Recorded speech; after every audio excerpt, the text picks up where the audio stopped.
तो ये ढूंढते ढूंढते वहां पर गए।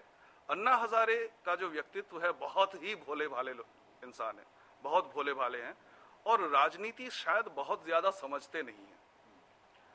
उन्होंने जब भी सत्याग्रह किया, अनशन किया महाराष्ट्र में, बाहर तो उनकी इतनी पहचान हुई नहीं थी, लेकिन महाराष्ट्र में लोग जानते थे उनको, तो उस वक्त भी उनका इस्तेमाल किया गया था। अन्ना को साथ में लिया, अन्ना को साथ में लिया, बहुत जबरदस्त रिस्पांस मिला।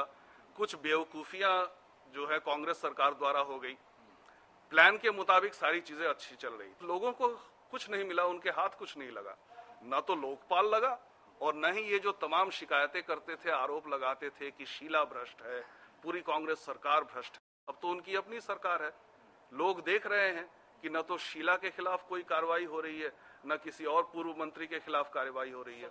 300 जिलों में पार्टी के यूनिट खोले गए और सबसे पहले मध्य प्रदेश की यूनिट खड़ी हो गई।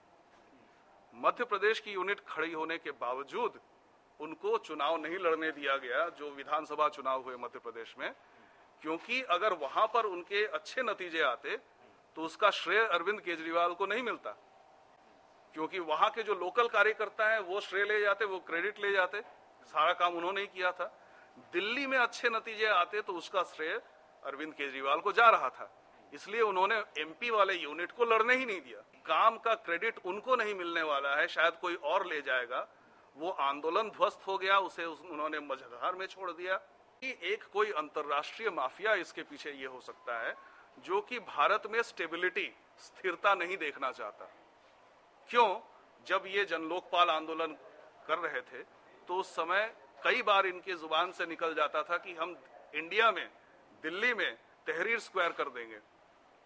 तहरीर स्क्वायर का क्या नतीजा एक साल में निकला इजिप्ट में, आप सबको पता है।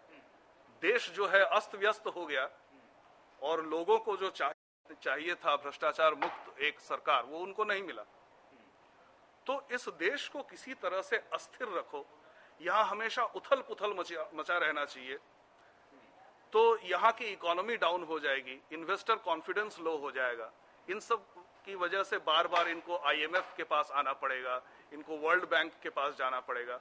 गालियां तो ये खूब देंगे आईएमएफ और वर्ल्ड बैंक को, लेकिन दूसरी तरफ ये अर्थव्यवस्था को इतनी बुरी तरह से ये ध्वस्त कर देंगे कि बाद में उन्हीं के दर पे फिर से भीख का कटोरा लेकर जाना पड़ेगा। आप अगर पश्चिमी यूरोप में जाएं, पश्चिमी यूरोप में लोगों की भारत के बारे में अवधारणा क्या है कि एक बहुत गरीब देश है, बहुत ही असभ्य किस्म के लोग वहां रहते हैं, निचले स्तर के लोग हैं, हम इस पृथ्वी में अवतार की तरह अवतरित हुए हैं, हम गोरे लोग, हम जब तक जाकर उनका उद्धार नहीं करेंगे उनका उद्धार नहीं हो सकता।